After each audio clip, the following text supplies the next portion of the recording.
Hey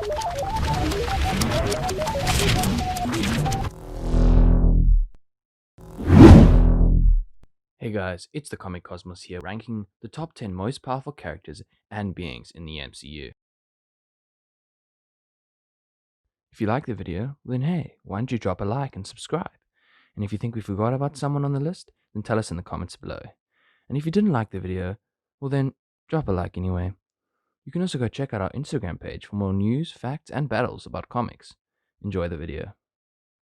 Okay, so before we start the list, I just want to mention that this video was made before the release of movies like The Eternals, where we're most likely going to see some more powerful characters. We also decided not to include Eson the Searcher on this list, because we really only saw him in a flashback sequence destroying a planet, but we don't even know whether any of that actually happened. Okay, so let's get into it. Alright, so to kick off our list with the MCU's top 10 most powerful characters and beings, we have Thor and Captain Marvel with a tie. Okay, so now hear me out. I know there are a lot of you out there watching this video who think Thor's way more powerful than Captain Marvel. And then you got the Russos who think Captain Marvel takes this. But I had to put these two at the same spot, just due to the fact that Thor's power really has changed so much from Infinity War to Endgame. In Infinity War, Thor was capable of taking the force of a star for a period of time without dying. He was able to cause devastating attacks on Thanos' army, and he was even able to beat the Infinity Gauntlet with his axe Stormbreaker. So in my opinion, definitely above Captain Marvel. But then in Endgame, he seriously underperformed. Despite wielding both Mjolnir and Stormbreaker, Thor was far from his best, and was definitely below Captain Marvel. It has been stated that Thanos was not fully prepared for Thor's attack in Infinity War, which is supposedly why he was beaten. I mean, he looks pretty ready to me, but whatever.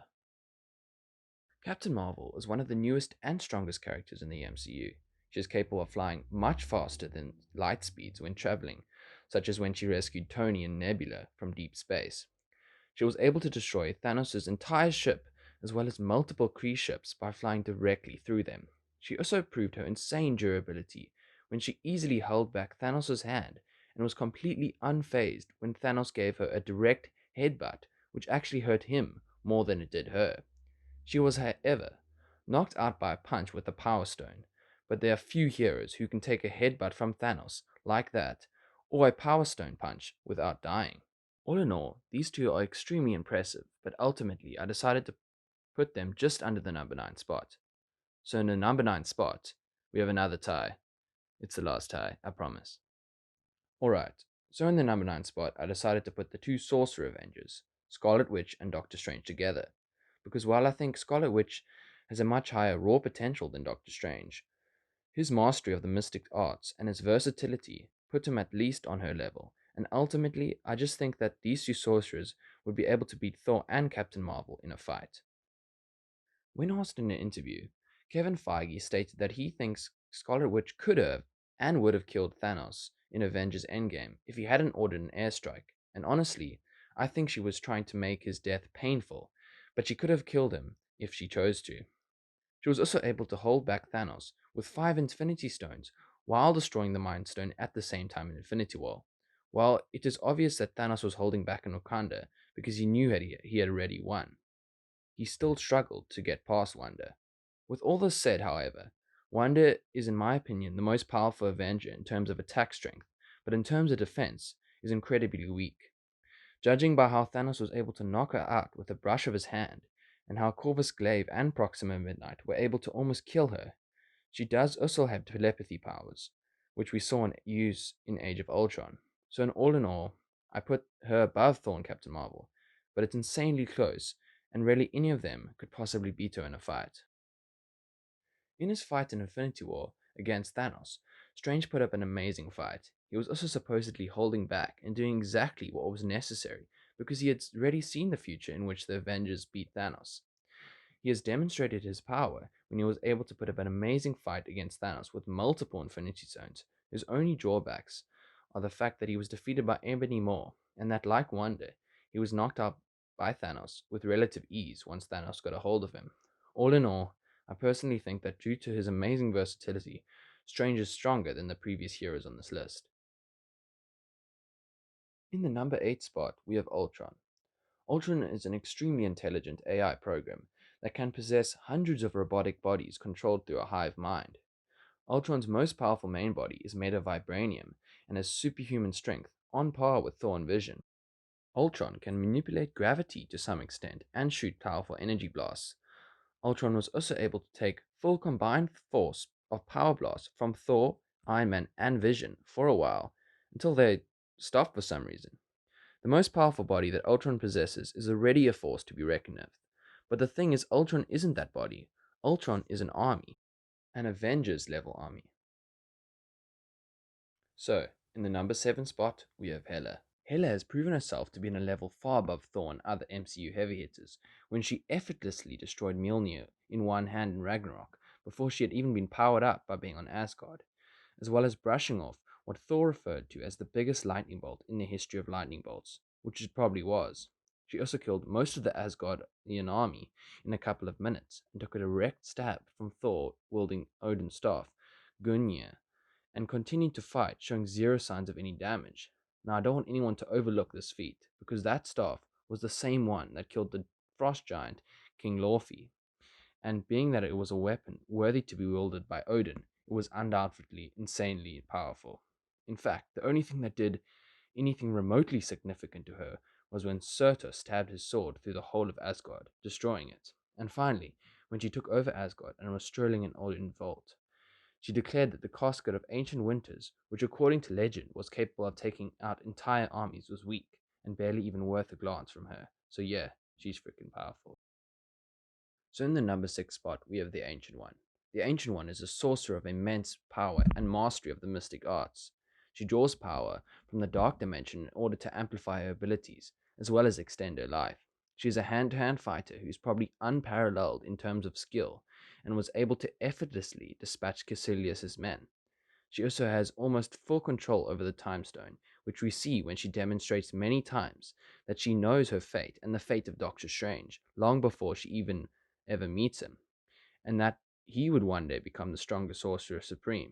However, she was unable to see through time past her death, as we saw when she didn't know that Strange had given the Time Stone to Thanos.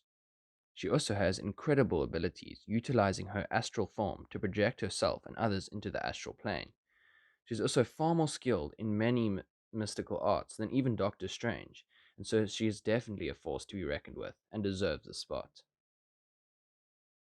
So in the number 5 spot, we have Surtur. Surtur is a villain whose feats we have barely seen, but the feat, or rather the feats that we did see, made him easily worthy of this position on this list. So the feat in question was when, once reunited with the Eternal Flame, he stabbed his blade, the Twilight Sword, into Asgard, destroying it entirely. In this scene, he also showed that he could take down Hela's most powerful attacks and continue, as well as have the capacity to destroy a planet. Well, I mean, if you want to count Asgard as a planet, I don't really know if it is, but whatever. So, moving on to the number 4th spot, we have Ego the Living Planet. Ego the Living Planet is a celestial, meaning that he is immortal and only able to be killed by the destruction of his brain at the core of his planet. Ego is insanely powerful and can control energy and matter to take the form of anything he wants and reform himself endlessly unless his brain is destroyed. He was also able to create energy blasts that destroyed the entire sovereign fleet with a single blast. At the end of the day, Ego is a god and is virtually unstoppable except for the destruction of his brain. I mean, I guess everyone's got to have their kryptonite. So we've now reached our top 3 spots. So in number 3 we have Odin. Now Odin didn't really do much on screen in the MCU that would grant him this place on the list. It's what he did off screen and in the stories of when he was in his prime that is absolutely staggering. Firstly, he was able to defeat Laufey and Hela, imprisoning her before the time of the movies, which is insane. As stated previously, Hela has shown herself to be insanely powerful, and Odin supposedly defeated her when she had been living on Asgard and gaining power her entire life. He also, most importantly, defeated the fire demon known as Surtur, and took the eternal flame from him in order to prevent the coming of Ragnarok. So just to clear things up, this means that he defeated this version of Surtur that Hulk, Thor, and even Hela had no chance of taking down. And he did this all alone. Aside from all his combat feats, we can also discuss the Odin Force, which is a mystical energy that powers Odin as well as his staff. This power is what enabled him to banish Thor, as well as imprison Hela. So yeah, Odin is pretty powerful, and deserves this spot. So the second most powerful character or being in the MCU so far is Dormammu. Dormammu is the ruler of the Dark Dimension, and has near infinite power while connected to his dimension. The Dark Dimension is, as stated in Doctor Strange, a place beyond time itself, making Dormammu immortal and only vulnerable to the power of the Time Stone, as seen in the Doctor Strange movie. This makes him insanely powerful, and with Infinity Stones destroyed, we may see him make a return. And so, the number one most powerful being in the MCU is, of course, Thanos. Now, without the Infinity Gauntlet, Thanos has shown himself to be a force to be reckoned with. But with the Gauntlet, well, Thanos' power is literally limitless. He can do anything that he wanted, and he did. Many other villains in the MCU have had power enough to achieve their goals in beating the hero, but they've always been beaten in the end. Whereas Thanos beat the Avengers in order to get the Infinity Gauntlet, and only then gained unlimited power. Now that's a force to be reckoned with. Hope you enjoyed the video. If you liked it, drop a like down below and subscribe. And if you have any ideas of who you think should be in the list, tell us down below. And tag us on Instagram at the Comic Cosmos to show us your top 10 most powerful characters and beings in the MCU. Cheers.